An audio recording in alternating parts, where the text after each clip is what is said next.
오늘 주님께서 주신 말씀은 사도행전 1장 1절부터 11절까지 말씀입니다. 1절부터 11절까지 말씀을 함께 교독하도록 하겠습니다. 데오빌로요, 내가 먼저 쓴 글에는 무릇 예수께서 행하시며 가르치시기를 시작하심부터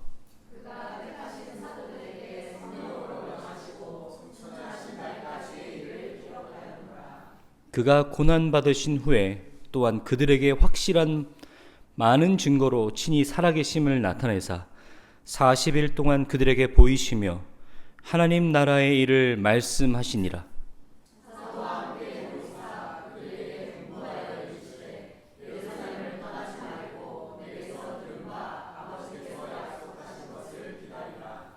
요한은 물로 침례를 베풀었으나 너희는 몇 날이 못되어 성령으로 침례를 받으리라 하셨느니라.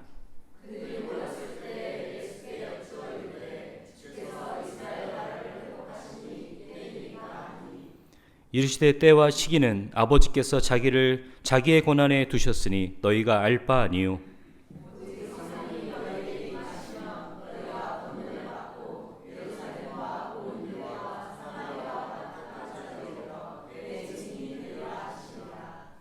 이 말씀을 마치시고 그들이 보는데 올려져 가시니 구름이 그를 가리어 보이지 않게 하더라.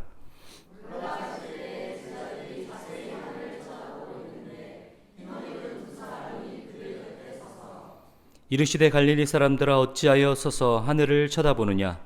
너희 가운데서 하늘로 올려지신 이는 이 예수는 하늘로 가심을 본 그대로 오시리라 하였느니라.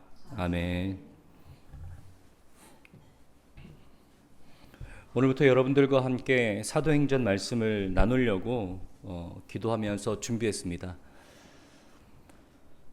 사도행전은 28장까지 돼 있어서 사도행전을 오늘부터 시작하면 적어도 1년 가까이는 함께 나누어야 될 것 같습니다. 1년 동안 이 사도행전을 여러분들과 함께 나누면서 제가 줄 수 없는 성령님의 은혜가 여러분들에게 함께 임하기를 주님의 이름으로 축원합니다.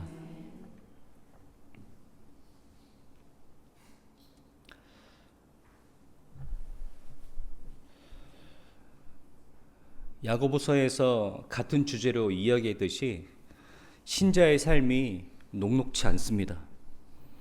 신자의 삶이 어려움의 연속입니다. 어려움의 연속이더라도 하나님께서 우리의 기도를 즉각 들어주시고 즉각적으로 보상하시며 우리가 그 어려움의 날에 오래 인내할 필요 없이 하나님께서 그 문제를 구원시켜 주시면 그나마 버틸 수 있지만 초대교회 때부터 지금까지 교회에서 올려드리는 많은 눈물의 기도가 사실은 더디다고 느껴질 때가 많고 또는 하나님께서 내 기도를 듣지 않으신다라고 느껴질 때가 많습니다. 우리는 그럼에도 불구하고 믿음을 놓지 않고 신앙을 포기하지 않고 하나님 앞에서 순전하게 신앙생활을 하고 있습니다. 하지만 그런 현실 속에서 우리 성도들이 보이는 모습은 크게 두 가지로 나눌 수 있습니다. 하나님 앞에 원망합니다. 하나님 앞에서 원망하거나 아니면 내 정성이 부족했다라고 생각하며 더욱 정성을 하나님께 올려드려야겠다라고 접근합니다. 고난 속에서 우리가 풀어내는 우리의 신앙의 실력이 어쩌면 이 둘 중에 하나일지도 모릅니다.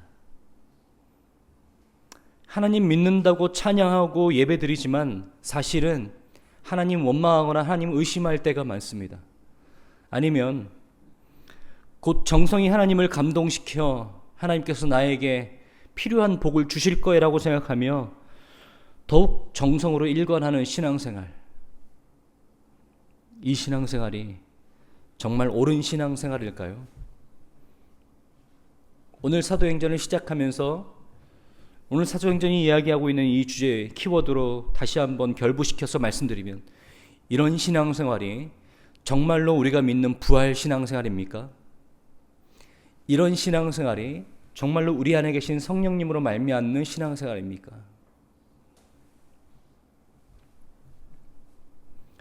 여러분 이 두 문제에 시달리고 계신다면 이 두 가지 신앙의 칼라에서 벗어나지 못하고 계신다면 오늘부터 시작되는 이 사도행전의 하나님의 말씀을 주목하시며 사도행전이 우리에게 어떻게 살아내라고 이야기하고 있는지 함께 지혜를 얻으시고 은혜를 얻으시는 여러분 되시길 바랍니다. 오늘은 이 사도행전 이 1장 1절부터 11절 말씀을 저는 이 장면에서 시작하고 싶습니다. 9절입니다. 11절까지입니다. 9절부터 11절까지 말씀을 여러분이 목소리로 다시 한번 읽어보도록 하겠습니다. 이 말씀을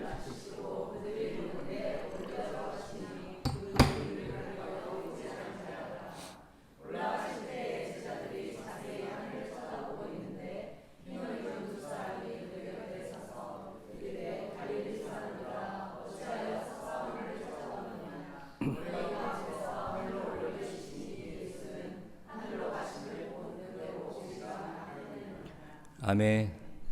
여러분 제가 퀴즈 하나 내죠. 여러분 신학에서 가장 많은 책을 쓴 사람이 누굽니까? 그러면 교회 조금 나오신 분들은 대번 대답합니다. 바울입니다. 그런데 바울 못지않게 많은 양의 신약 성경을 기록한 사람이 있습니다. 누군 것 같습니까? 바로 누가입니다. 오늘 이 사도행전을 쓴 누가. 사도행전 누가가 썼습니다. 누가복음과 함께 사도행전은 연결된 책이라고 해도 과언이 아닙니다. 누가복음의 마지막과 사도행전의 처음은 마치 연결된 것 같이 같은 책임을 나타내고 있습니다. 이 사도행전은 중요한 분기점, 예수님께서 부활하시고 승천하시는 장면부터 시작합니다. 그런데 이 사도행전 제가 방금 여러분들이 함께 읽었으면 좋겠다라고 말씀드렸던 이 구절은요, 바로 예수님께서 승천하셨을 때 제자들의 반응입니다. 예수님께서 승천하셨을 때 그 제자들의 반응. 예수님께서 승천하시는 장면을 여러분 우리가 함께 눈으로 목격한다면 어떤 감격과 어떤 황홀경에 이를 것 같습니까? 참 압도되는 광경 속에서, 그죠? 놀라움을 금치 못할 것 같습니다. 우리는 대리만족으로 오늘 이 본문 말씀을 보면서 예수님께서 제자들 앞에서 승천하시는 장면들을 보면서 참 영광스럽고 거룩한 장면이라고 느껴질지 모르겠지만 그 당시 그 장면을 보고 있던 제자들은 그리하였던 것 같지 않습니다. 제자들은 그런 영광과 황홀경 속에서 그 장면을 지켜봤던 것 같지 않습니다.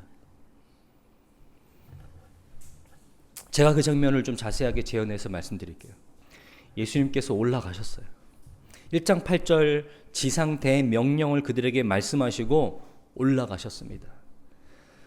그런데 제자들이 그 올라가는 그 장면을 보면서 눈을 떼지 못하고 멍하니 보고 있습니다. 멍하니 그 하늘을 보고 있습니다. 이 사람들이 얼마나 어떤 심경으로 멍하니 바라보고 있었는지는 그 다음 장면에서 이해가 됩니다.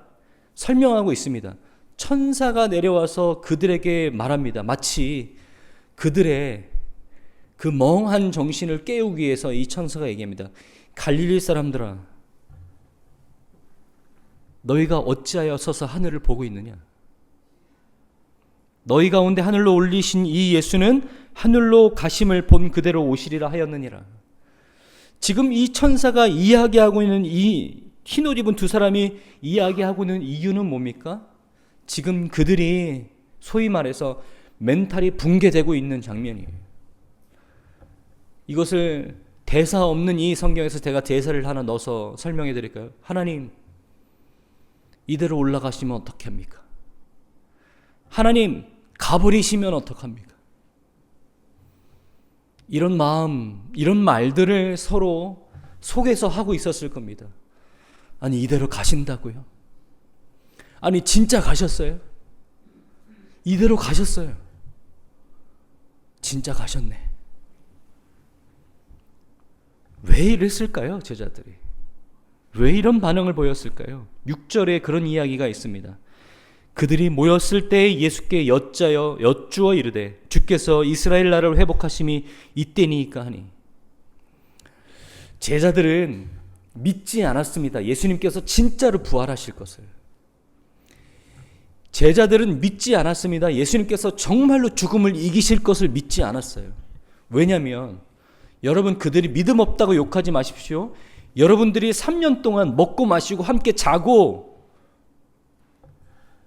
함께 생활했던 그 사람, 아무리 그가 성육신 하셨고 예수 하나님의 아들이라고 말씀하셨는데 우리가 함께 피부 맞대고 살았던 사람은 영락없는 사람이었어요. 배고프면 먹어야 되고요. 아프면 고통받아야 되고요. 모든 것을 우리와 똑같이 느끼셨던 분이라고요. 그런 분이 죽음을 이겨낼 거라는 것은 쉽게 상상할 수 없는 일입니다.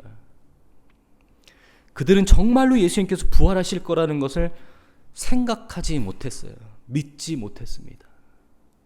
그래서 예수님께서 십자가에 못 박혀 돌아가시는 날 모두 각자의 자리로 흩어지게 되었습니다. 예수님께서 부활하셔서 그 흩어진 제자들을 친히 모으셨습니다. 다시 묶으셨어요. 그들이 각자의 방법대로 예수님의 부활하심을 확인했습니다. 각자의 방법대로 정말로 예수님께서 부활하셨구나라는 것을 확인했습니다. 감격했죠. 놀라움을 금치 못했습니다. 정말 예수님께서 자기가 말씀하신 대로 부활하셨어요. 의심할 수가 없어요. 이내 그들에게 들었던 생각이 무엇입니까? 예, 주님, 언제입니까? 주님께서 이 나라를 통치하시고 이 나라를 회복하시며 이 로마의 압제에서 이 유대교의 괴롭힘에서 우리를 구원하실 날이 바로 오늘 아닙니까? 예수님께서 역전하신 그날, 죽음을 이기신 부활, 그것을 우리에게 증명하신 그날, 우리는 드디어 예수님께서 이루실 그 역전을 기대하고 있습니다. 그랬는데 예수님께서 뭐라고 하십니까? 그 때와 그 시기는 아버지의 고난이다. 너희가 알 바가 아니다. 이게 청천벽력 같은 말입니다. 이게 무슨 말입니까? 믿지 못했지만 한폰이란 고대했던, 정말로 예수님께서 자기가 한 말처럼 죽음을 이기시고 부활하시면 무서울 게 뭐가 있습니까? 헤롯 왕 따위, 네로 왕 따위 뭐가 무섭겠습니까? 죽음을 이기신 예수가 부활하셨는데요. 근데 그 예수가 딱 40일 저희와 같이 있고 하시겠다고 하는 말씀이 뭡니까? 올라가시겠다라는 겁니다. 제자들이요, 어안이 벙벙합니다. 이게 무슨 상황이야? 이제 우리가 기대했던 일들이 벌어질 거라고 생각했는데 고작 하시는 일이 뭡니까? 승천하시겠다라는 겁니다. 여러분, 우리의 신앙생활이 사실 이런 고백, 이런 장면의 연속 아닙니까? 하나님이 이게 뭡니까? 우리의 기대와 너무 다릅니다. 우리가 바라는 것, 이런 신앙생활 아닙니다. 우리가 기대했던 것, 이런 건 아닙니다. 우리가 예수를 소유함으로 인해서 우리가 누리고자 했던 현실은 이런 게 아닙니다. 하나님, 이게 뭡니까? 만약에 우리의 이런 고백과 현실과 이런 신앙생활들이 연속되고 반복되는 우리의 모습이라면 오늘 우리는 이 장면에서 두 가지 중요한 것을 빼먹고 있습니다. 이 두 가지 중요한 것을 꼭 짚고 넘어가지 않으면, 이해하지 않으면 사도행전은 설명되지 않고 우리의 신앙생활은 곧 계속해서 원망과 의미 없는 치성으로 가득 찬 신앙생활이 될 수밖에 없습니다. 첫 번째, 우리가 사도행전을 시작하면서 꼭 이해해야 되는 한 가지 단어는 바로 부활입니다. 사도행전으로부터 시작됐던 초대교회의 시작은 부활의 증인이 모였던 공동체입니다. 예수님께서 부활하셨다는 것을 믿는 그 신앙의 공동체가 바로 초대교회들입니다. 예수님의 부활 때문에 모이고 예수님의 부활 때문에 신앙을 가진 사람들입니다. 그 예수님의 부활이 어떤 의미를 갖고 있는지를 우리는 이해할 필요가 있습니다. 예수님께서 이렇게 말씀하셨습니다.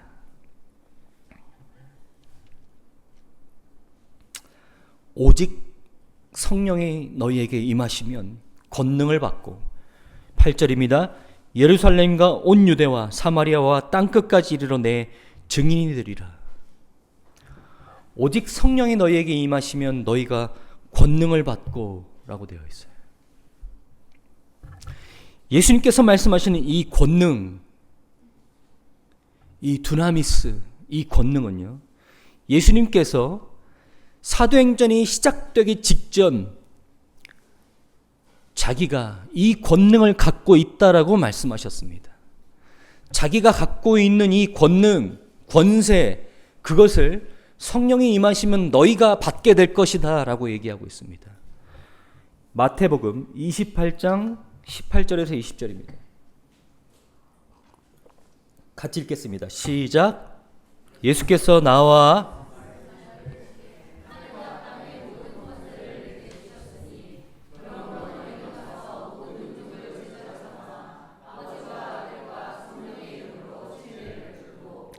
내가 너희에게 분부한 모든 것을 가르쳐 지키게 하라. 볼지어다 내가 세상 끝날까지 너희와 항상 함께 있으리라 하시리라. 아멘. 이렇게 말씀하시고 마태복음이 끝납니다. 예수님께서 말씀하셨습니다. 하늘과 땅의 모든 권세를 내게 주셨다. 이게 무슨 말일까요? 하늘과 땅의 모든 권세를 내게 주셨다. 이게 무슨 말일까요? 예수님께서 제자들에게 부활하시고 나타나셔서 이렇게 말씀하십니다.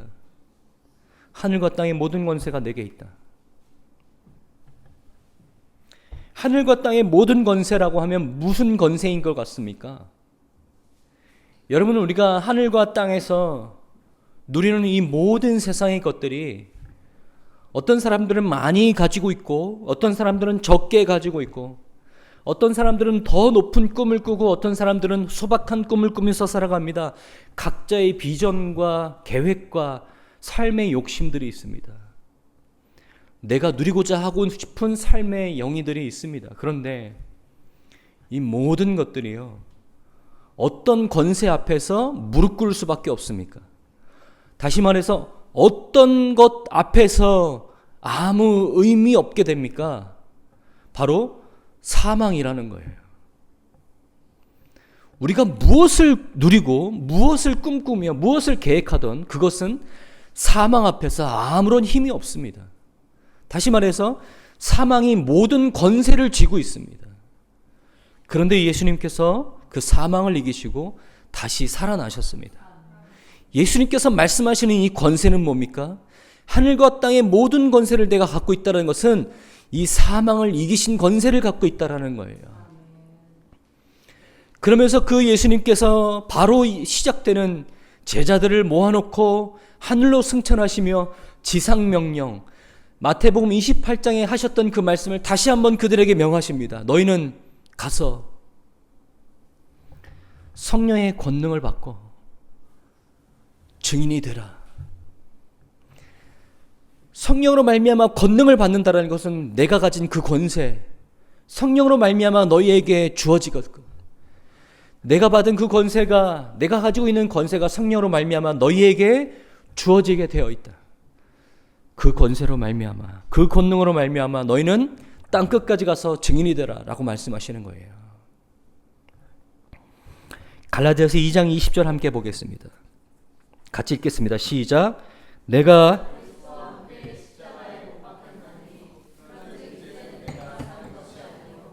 오직 내 안에 그리스도께서 사시는 것이라. 이제 내가 육체 가운데 사는 것은 하나님의 아들을 믿는 믿음 안에서 사는 것이라. 아멘. 갈라디아서 2장 20절은요. 우리의 정체성, 우리가 추구해야 될 어떤 그리스도인의 모습, 그것을 다시 한번 고치시키고 상기시키는 그런 우리의 결단과 같은 의지, 이런 것이 아닙니다. 2장 20절은요. 우리가 무엇으로 살아가야 되는지 정확한 방향성에 대해서 이야기하는 것입니다. 정확한 방향성. 오늘 여러분 안에, 우리 안에 예수로 말미암아 사십시오. 예수로 사십시오. 예수로 사십시오. 이 말을 하고 있는 거예요. 여러분이 아니라 예수가 되십시오. 예수가 꿈꾸던 것들을 꿈꾸십시오. 예수가 하는 것들을 여러분 하십시오. 예수로 말미암아 사십시오. 여러분의 삶의 모든 영역 가운데 여러분이 아니라 예수가 드러나는 삶을 사십시오라는 말을 하고 있는 겁니다. 여러분, 이 예수로 말미암아 사는 것은 부활로 말미암아 예수 그리스도가 가졌던 그 권능, 그 권세로 말미암아 사는 것입니다. 사망이 이기지 못하는 그 권세, 그 권능, 그것을 우리가 소유한 자로서 사망이 쥐고 흔들지 못하는 그런 인생을 사는 것입니다. 여러분 어떻게 사시겠습니까? 부활 신앙을 갖고 있는 우리가, 부활을 믿는 우리가 신앙을 갖고 있다는 것은 이 세상이 누리고 이 세상이 주고자 하는 어떤 세상의 가치가 아니라 하나님께서 우리에게 꿈꾸고자 하는, 하나님께서 우리에게 그리고 계신 그 하나님의 나라를 꿈꾸며 사는 하나님의 백성들로 사는 것입니다. 죽음이 이기지 못하는 것을 꿈꾸며 사는 것입니다. 아직도 우리 신앙생활은 우리가 이 세상에 누리고 싶은 것들, 갖고 싶은 것들, 이루고 싶은 것들을 꿈꾸며 사는 신앙생활입니까?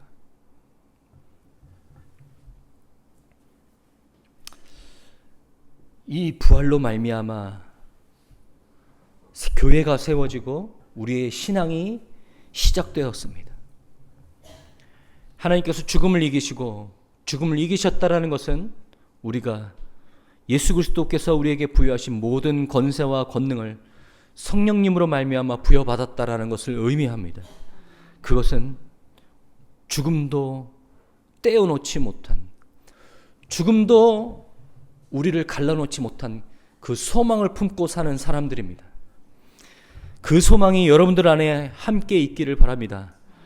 두 번째는 성령을 이해해야만 우리는 사도행전을 이해할 수 있습니다. 사도행전은 성령 행전이라고 해도 과언이 아닐 만큼 성령으로 말미암아 어떻게 우리가 우리의 신앙생활을 이해할 수 있는지를 이야기하고 있는 책입니다. 멍하니 그 장면, 예수님께서 승천하신 장면을 바라보고 있는 제자들에게 흰옷 입은 두 사람, 그러니까 천사가 내려와서 그들에게 이렇게 얘기합니다. 갈릴리 사람들아, 어찌하여 서서 하늘을 바라보고 있느냐? 하늘을 쳐다보고 있느냐? 이렇게 얘기합니다. 그런데 여러분, 신기하지 않습니까? 이 제자들을 향해서 뭐라고 얘기하냐면 갈릴리 사람들아 이렇게 얘기를 해요. 이게 무슨 말입니까? 좀 의외인 표현입니다. 갈릴리 사람들아. 제자들아. 사도행전 이후에는 그 제자들이 사도가 되는데요. 사도들아, 아니면 증인들아, 남겨진 사람들아, 이렇게가 아니라 갈릴리 사람들아 이렇게 합니다. 여러분, 갈릴리 사람들이라고 부르는 이유가 뭘까요? 저는 이들이 이렇게 부르는 이유를 지금 이 제자들이 표현하고 있는 이 행동에서 모든 게 다 설명된다고 봅니다. 예수님께서 40일 동안 부활하시고 40일 동안 그들에게 다시 한번 가르치시고 다시 한번 교육시키셨어요. 3년 동안 예수님께서 기적과 이적을 행하시고 말씀을 가르치시고 병자들을 치유하시면서 그들을 교육시키셨어요. 제자 교육을 3년 동안 받았어요. 근데 그들이 여전히 예수님께서 받으실 고난과 부활, 영광을 이해하지 못합니다. 부활하시고 나서도 예수님은 그들을 40일 동안 가르치셔야 됐어요. 그런데 무색하게도 예수님께서 승천하시는 그날 이 제자들은 다시 한번 자기의 가치관, 세계관이 무너집니다. 이게 뭡니까, 예수님? 저 그냥 가버리시면 어떡합니까? 이렇게 얘기해요. 갈릴리 사람들아 이렇게 부릅니다. 갈릴리 사람들아라고 부르는 이유는 뭡니까? 갈릴리라는 동네는요, 사투리도 심하고 교육 수준도 낮고 경제 수준도 낮은 아주 무식한 동네입니다.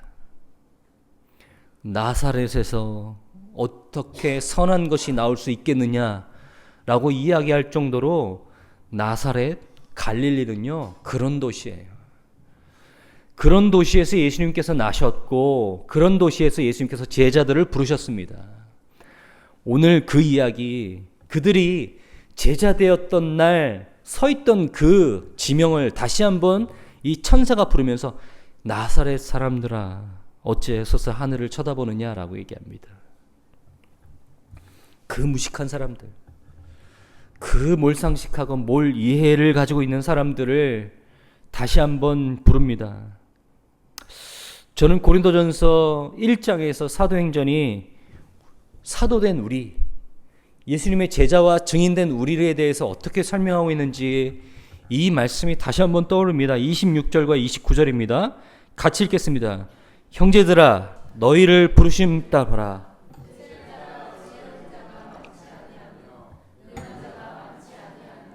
문벌 좋은 자가 많지 아니하도다. 그러나 하나님께서 세상의 미련한 것들을 택하사 지혜 있는 자들을 부끄럽게 하려 하시고 세상의 약한 것들을 택하사 강한 것들을 부끄럽게 하려 하시며 하나님께서 세상의 천한 것들과 멸시받는 것들과 없는 것들과 이는 아무 육체도 하나님 앞에서 자랑하지 못하게 하려 하심이라. 아멘. 하나님께서 제자들을 부르시고 하나님의 사람들을 택하셔서 하나님의 나라를 이루실 때 그들이 부족하고 지혜가 없고 무식하고 이런 자들을 택하셔서 하나님의 일을 하시겠다라는 거예요. 하나님께서는 그들을 통해서 하나님의 일을 택하시고 맡기시고 증인 삼으셨습니다. 그것은 그들을 통해서 온전히 하나님께서 그 일을 행하시겠다라고 선언하시고 그 일을 행하시는 것입니다. 제가요, 제가 친한 교수님으로부터 전화를 받았습니다. 다음 주에 학교에 와서 수요예배 설교를 좀 해달라고 부탁을 받았습니다. 별것 아닙니다. 제가 채플 예배에 가서 설교하는 것도 아니고 수요예배는 학생들 중에 일부만 모여서 수요예배를 드립니다. 수요예배 설교를 부탁받았을 때 감회가 새로웠습니다. 나 같은 사람이 학교 가서 이 신학 후보생들한테, 목회 후보생들한테 말씀을 전해도 될까?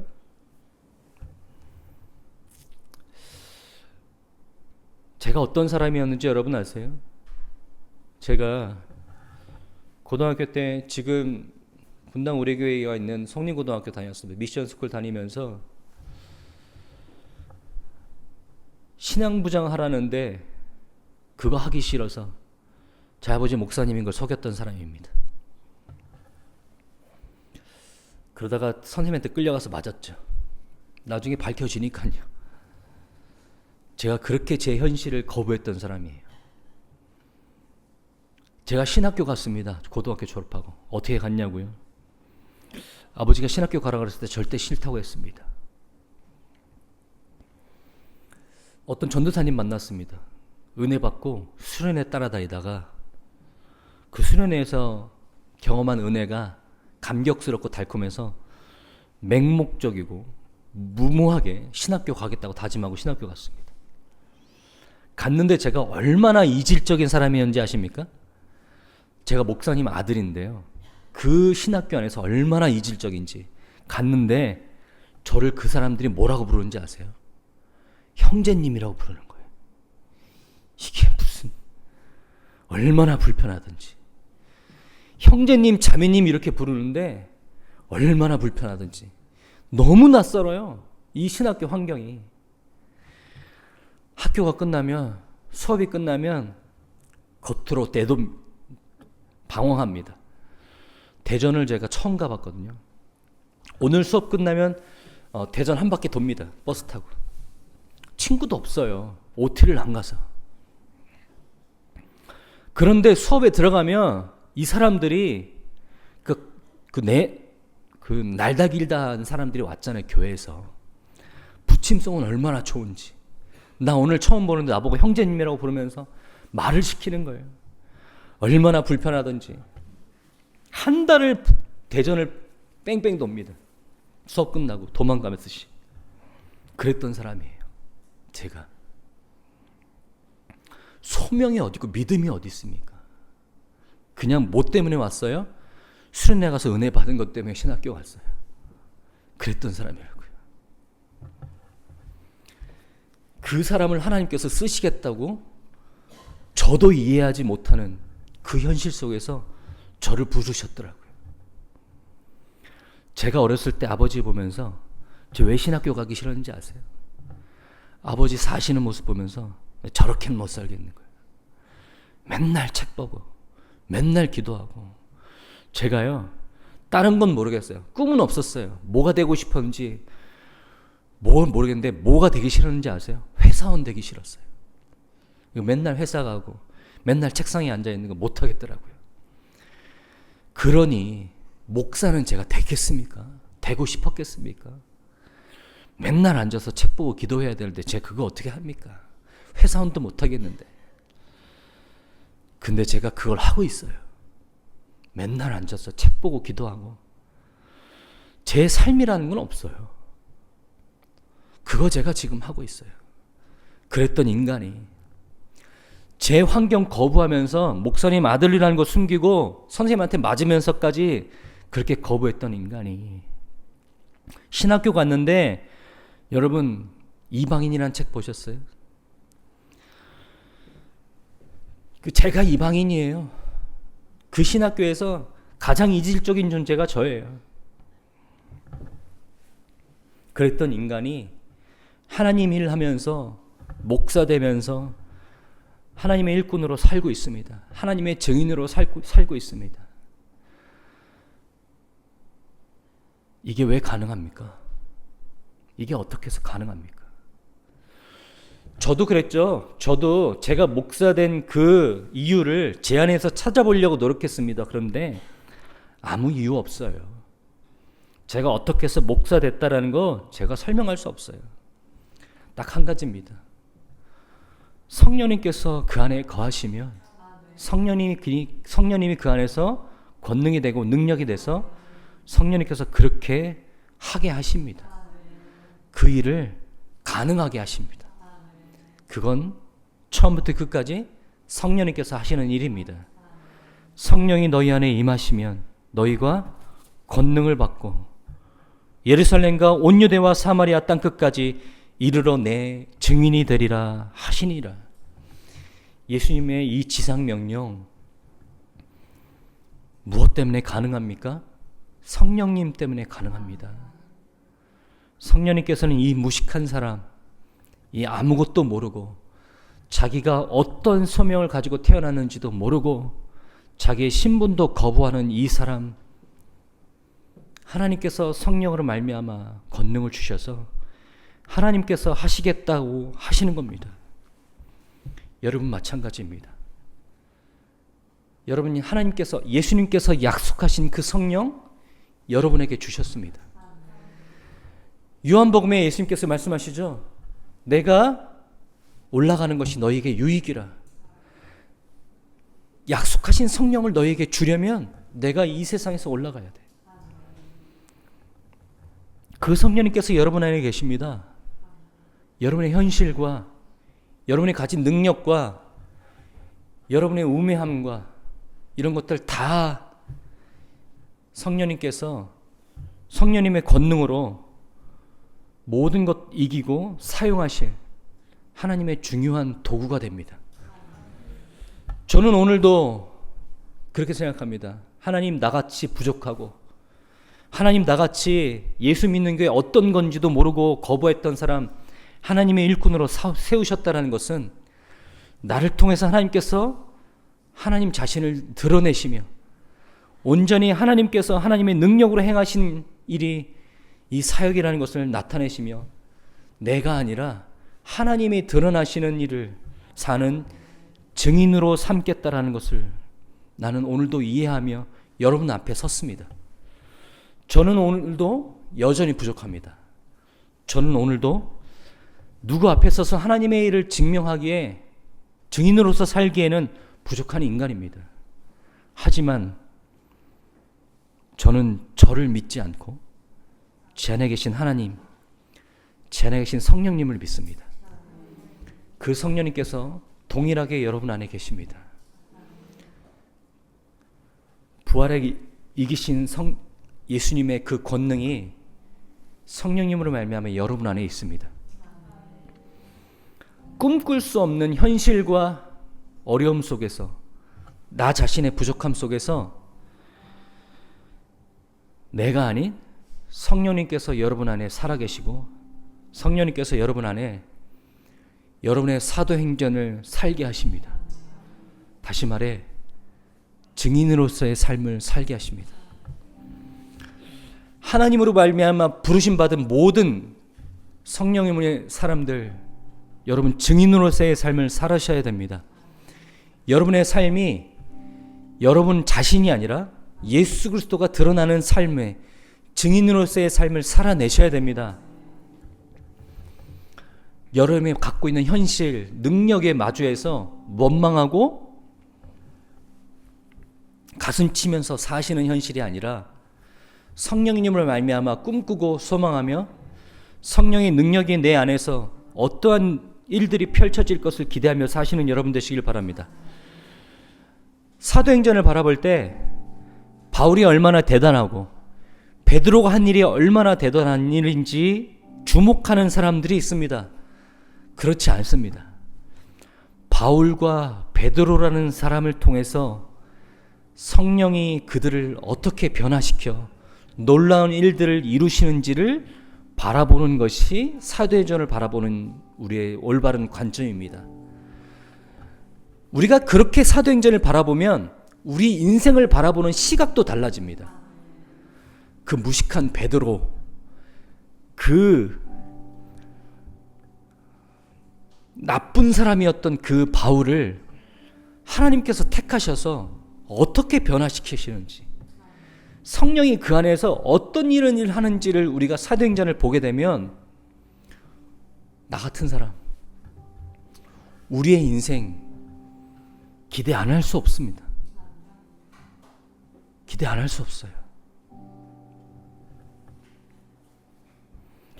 여러분, 그러한 성령의 능력과 부활의 권세를 이해하시며 오늘부터 시작되는 이 사도행전을 통해서 성령으로 말미암아 사는 부활신앙은 어떤 것인지 하나님의 말씀을 통해서 우리 인생을 되돌아보는 그런 은혜가 우리 가운데 풍성하게 넘쳐나는 우리 분당 침례교회가 됐으면 좋겠습니다.